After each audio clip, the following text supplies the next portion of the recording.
Amazing, amazing. And Jaymee, we so look forward to hearing you speak. So welcome.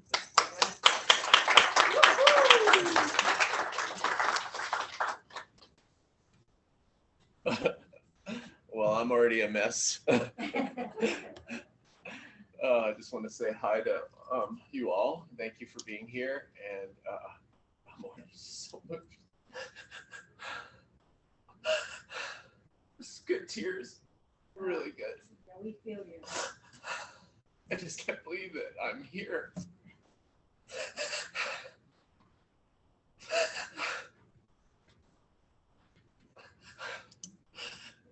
It's a really good feeling.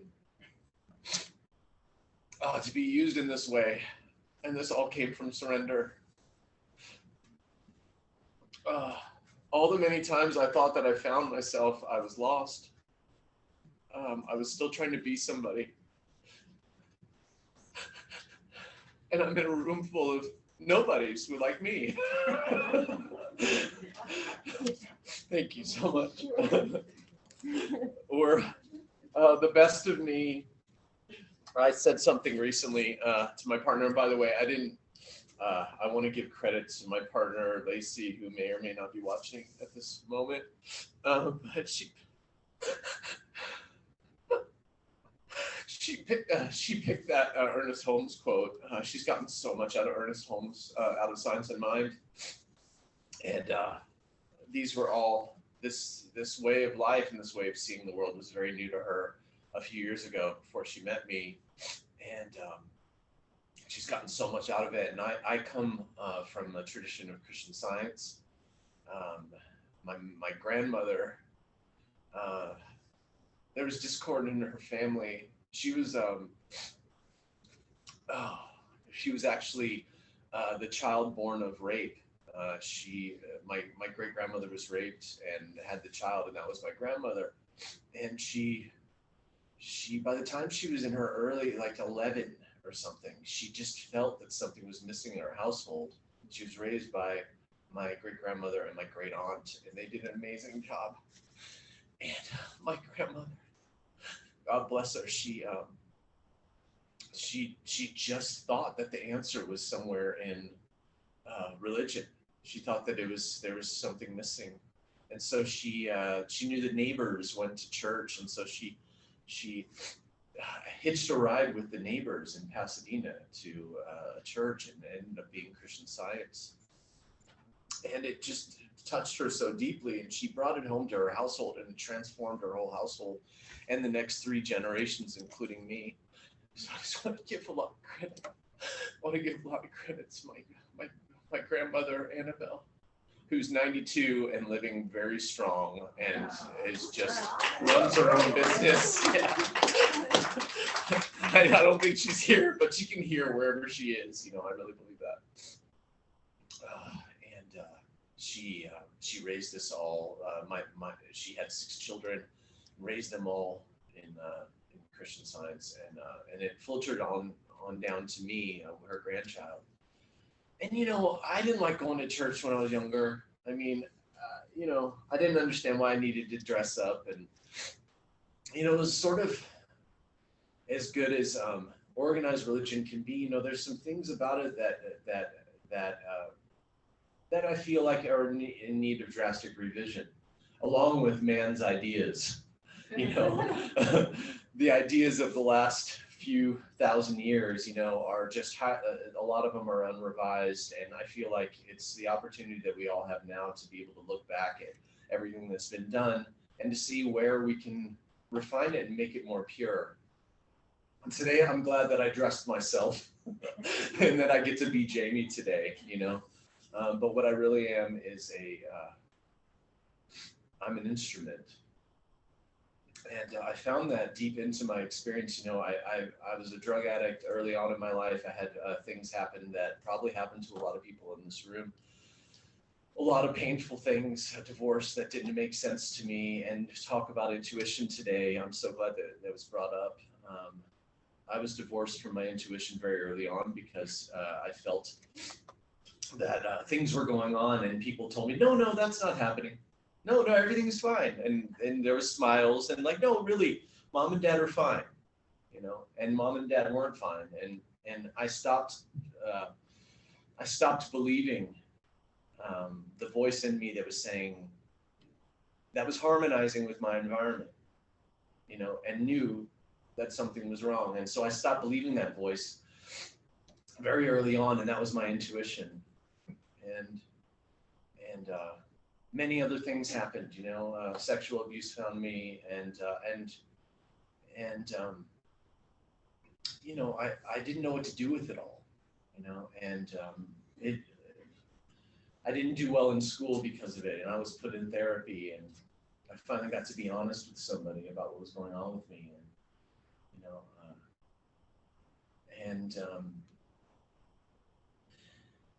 you know, nothing happened, no changes happened in my family life at that time, and so I just figured out that I was going to be anybody other than myself. That being me hurt too much, and so I'm going to try and be anybody else.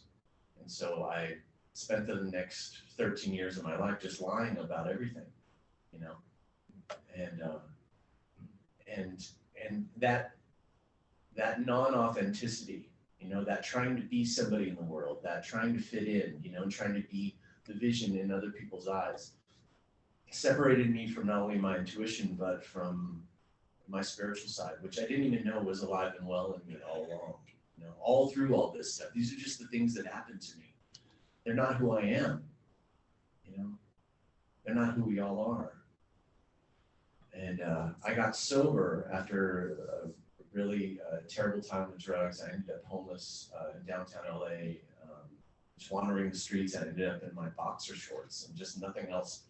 And they weren't even a good pair of boxers. It was real. But while I was down there, I heard a voice. I was sitting on the curb, and I heard this voice say, "You're not supposed to be here. Keep going." And I took it to be the voice of God. I didn't know where it came from, you know, and I'd never had anything like that happen to me. So I moved from that curb that I was sitting in to go sit somewhere else, and the next morning this van pulled up, and they were taking people to a treatment center, and I actually weighed my options, sitting on Skid Row in my boxers, going like, I don't know if I want to do this, you know, like I had better things to do, you know, but I was a broken person, and I was sitting with all the pain inside of me, and I thought that that's who I was, you know, and I ended up getting sober, and really starting to put a spiritual life together. I saw that I had a part in everything that I'd ever done. In some way, that the things that had been done to me, I was doing to other people. You know, I had been doing to other people on some level, not to the severity. I wasn't sexually abusing anyone, but in some way, the manipulations of things and the lying, I had been dishonest for a long period of my life, and I was very confused. And I met somebody who got me meditating and working with A Course in Miracles very early on. And this same person was sort of my mentor, and he went to Tibet. And shortly after working with him, I'd been working with him about a year, and I was about a year sober, really wanting to learn more about myself. I had some yearning to be more than my story, you know, than everything that had happened.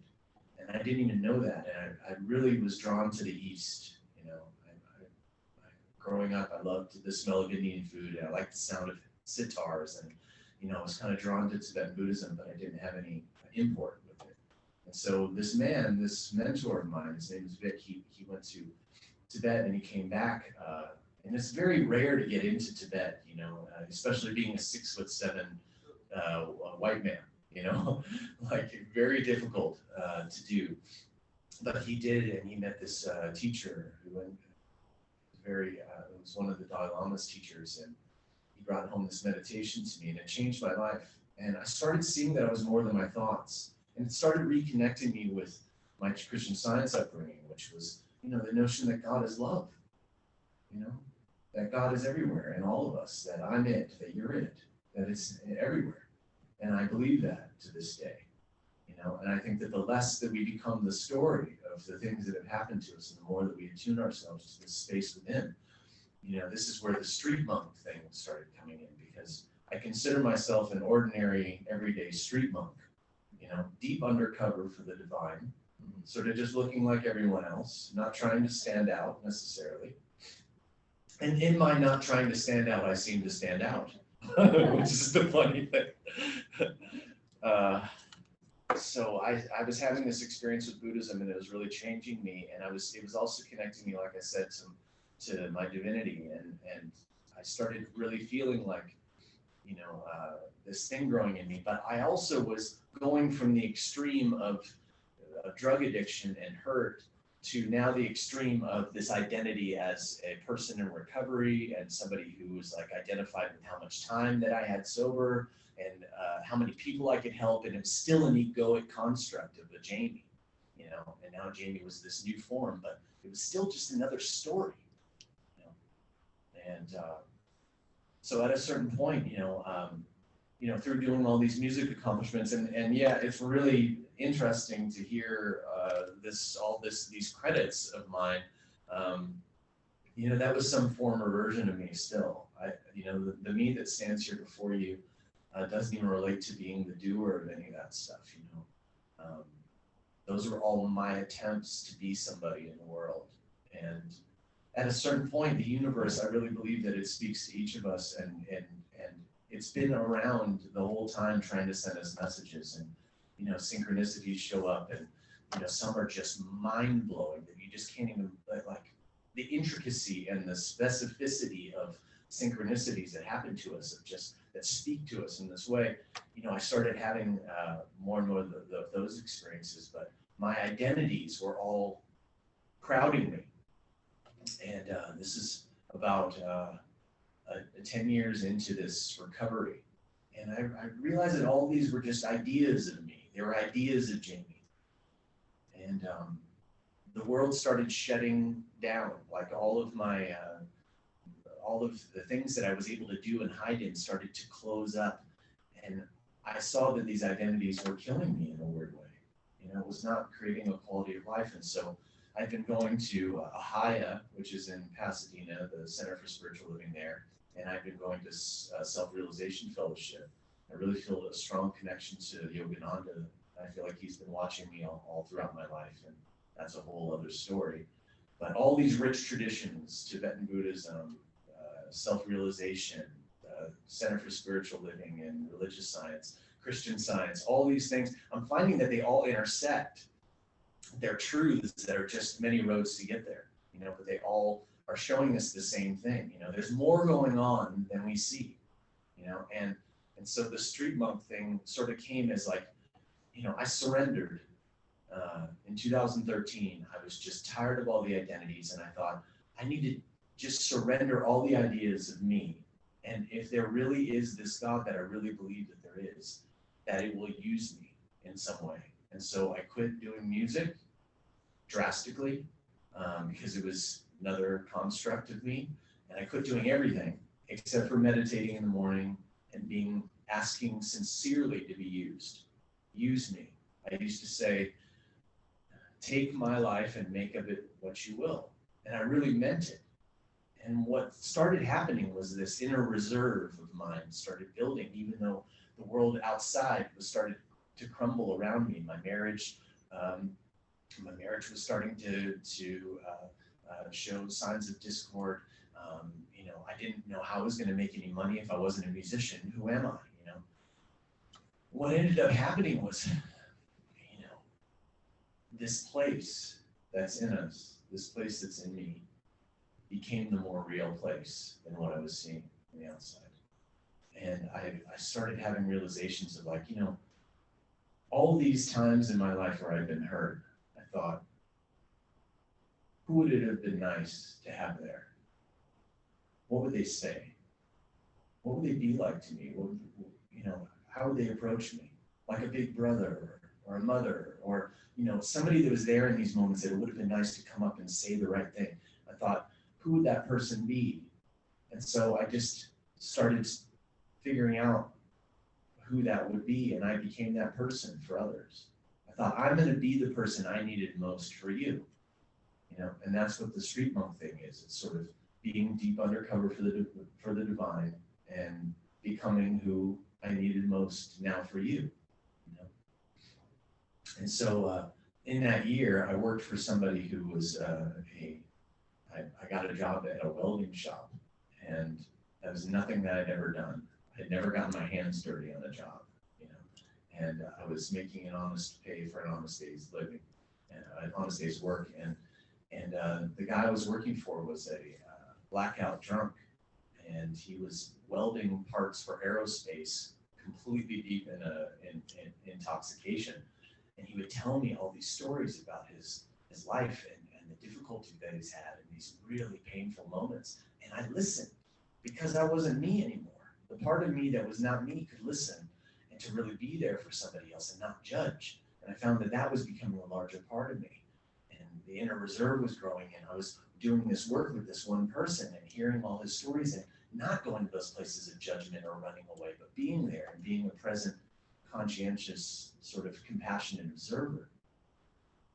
And at about a year of working for that guy while meditating every day and still making this the bigger part of my life is just tapping in and asking to be used each day. And none of my ideas anymore, you know, I'm done with my ideas.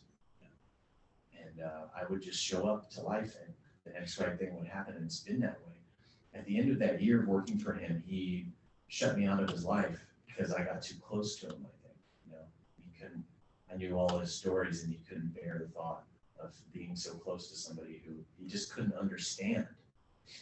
So he shut me out of his life, and I just walked for like 2 weeks. All I did was just walk and mend my heart. You know, here's another loss of identity. Here's another thing that I've been involved in that, you know, and I went out to, a friend of mine had opened up a drug and alcohol treatment center in Malibu, and I knew he wasn't fond of Malibu.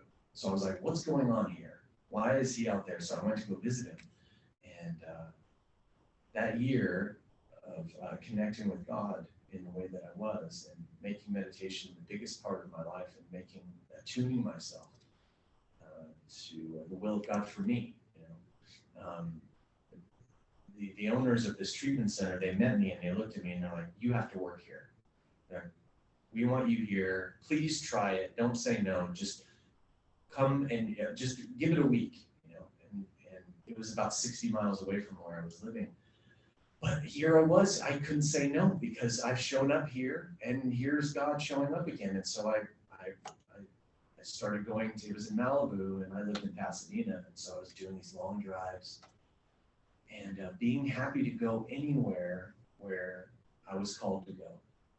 And I ended up in a short amount of time becoming a spiritual director of that place and teaching all these people who were coming in freshly, you know, off of their addiction and mental health issues, showing them this place that's in all of us, rather than creating new identities and, you know, creating new stories or things that have happened to us, tapping into that place.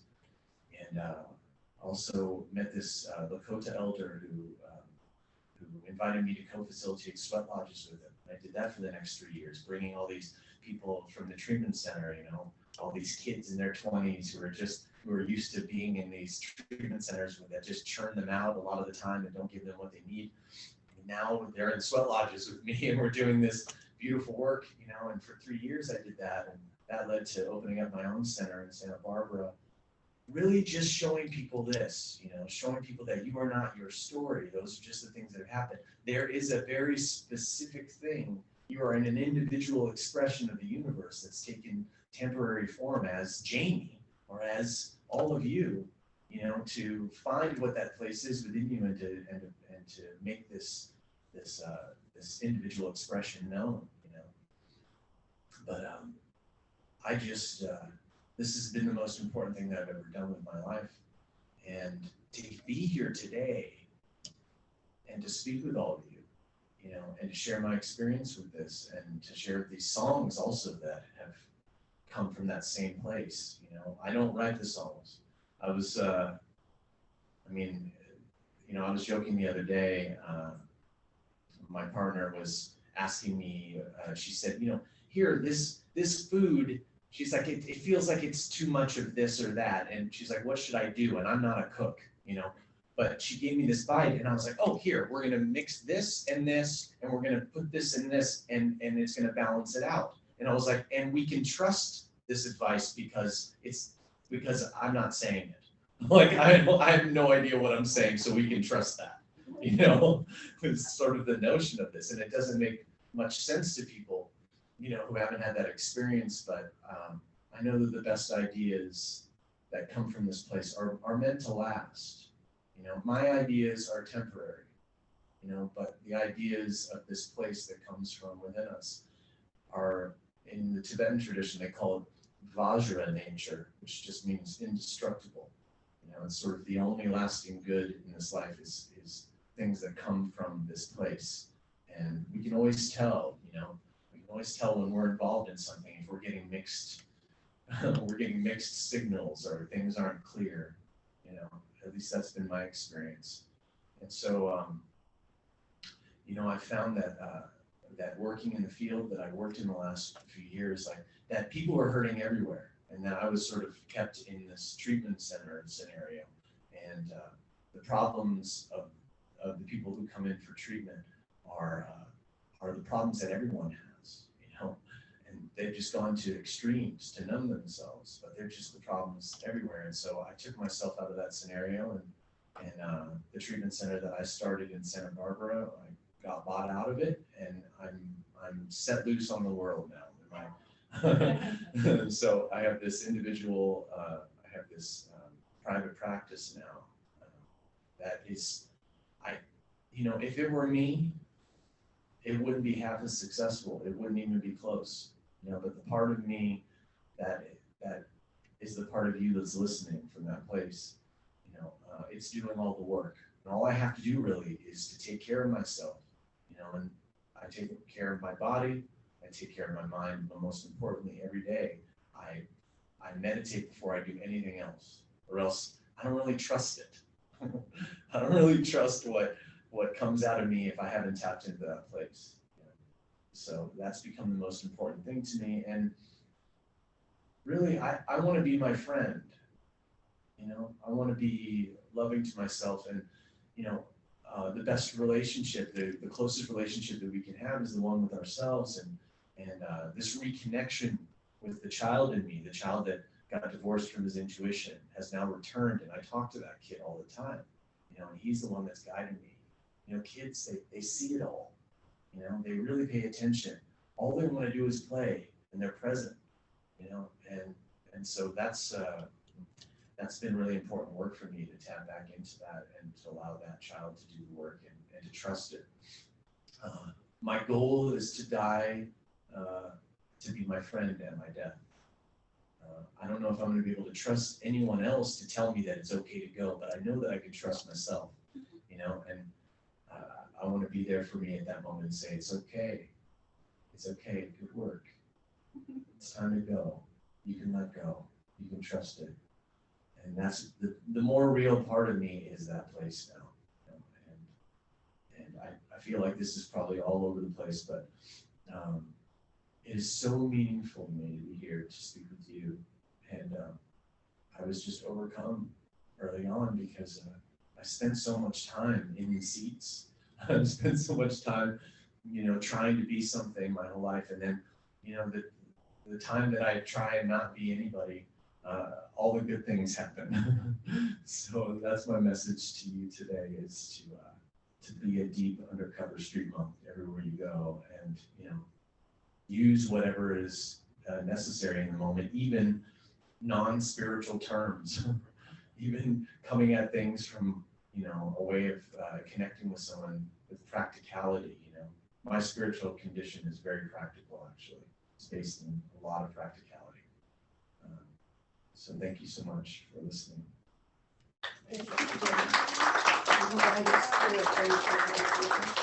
Sure. So let's just do a quick meditation.